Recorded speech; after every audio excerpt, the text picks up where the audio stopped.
এখন বানানো হচ্ছে বাবুর্চির হাতে টাকি মাছের ভর্তা, স্পেশাল বাবুর্চি। ঢাকা টু ময়মনসিংহের হাতের টাকি মাছের ভর্তা। কে কে খাবেন জলদি চলে আসুন আমার বাসায়।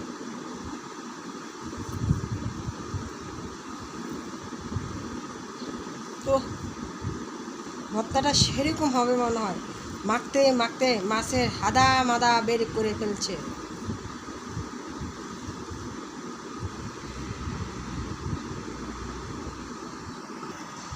স্পেশাল বাবুর্চির হাতে টাকি মাছের ভর্তাটি কেমন হয়েছে বন্ধুরা আমাকে জানাবেন, রিভিউ দিবেন যে ভর্তা বানানোটা সঠিক হয়েছে কিনা। বাবুর্চি মাখতে মাখতে ওটাকে একদম আলু ভর্তা ডাল বানিয়ে ফেলেছে। তাই সবাই ভালো থাকবেন, সুস্থ থাকবেন। আল্লাহ হাফেজ।